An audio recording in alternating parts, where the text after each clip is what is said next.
Hello student, Newton's law में जो हम लोगों ने विस्कस फोर्स पढ़ा हुआ था, force is directly proportional to the area of the layer which is in contact. ये हमेशा दिमाग में कंफ्यूजन रहता है कि वो एरिया क्या है। कभी कभी हम लेयर्स के बिटवीन टू लेयर्स के बीच का जो एरिया होता है वो समझ लेते हैं। नहीं, ऐसा नहीं है। वो जो एरिया होता है, वो जो लेयर बिलो होता है, जो नीचे होता है लेयर, जो ऊपर लेयर के कांटेक्ट में होता है, उसका एरिया होता है। क्लियर हो गया बच्चों? राइट।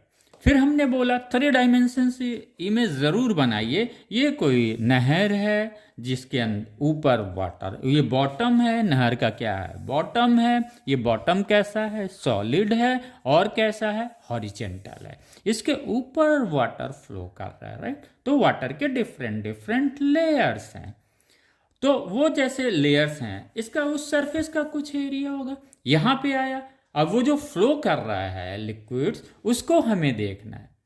जो रिलेटिव मोशंस लिक्विड्स लेयर्स के हो रहे हैं, उनके कांटेक्ट को देखना है कि एरिया कितना उसका कांटेक्ट। सपोज ये लिक्विड्स लेयर इतना ही फ्लो हो रहा है, ये फिर आगे गया, उसकी वेलोसिटी बढ़ी, तो ये जो नीचे वाला लेयर है उसका एरिया होता है विस्कस फोर्स।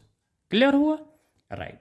यानी ये हॉरिजॉन्टल सरफेस हो गया। अब हम लेयर्स की स्टडी करते हैं। तो 2 डायमेंशंस में कंफ्यूजन नहीं होना चाहिए। 2 डायमेंशंस में समझ में भी नहीं आएगा जब तक आप इमेजिन नहीं करेंगे कि ये बॉटम है नहर का, इसके ऊपर लिक्विड्स फ्लो हो रहा है, राइट। ओके, अब हम देखते हैं, ये हॉरिजॉन्टल सरफेस हो गया, फिक्स सॉलिड सरफेस है।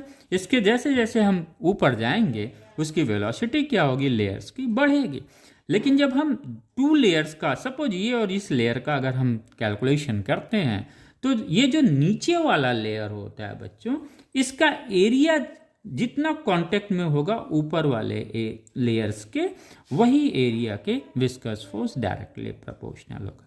यानी अगर ये हॉरिजॉन्टल सरफेस है और ये पी क्यू जो लेयर है वो x1 डिस्टेंस पे है, और आर एस जो लेयर है वो x2 डिस्टेंस पे है, तो x2 क्या है? x1 से बड़ा है। यानी हम जब एरिया लेंगे तो वो पी क्यू लेयर का लेंगे, राइट बच्चों। यानी ये x1 डिस्टेंस का जो एरिया है, ये इतना एरिया उसके ऊपर वाले लेयर्स के कांटेक्ट में है, तो हमें ये वाला लेयर्स का एरिया लेना है, राइट। ये कॉन्सेप्ट बेटा एकदम क्लियर होना चाहिए दिमाग में, ताकि कोई भी आपको डाउट्स ना रहे। Thank you.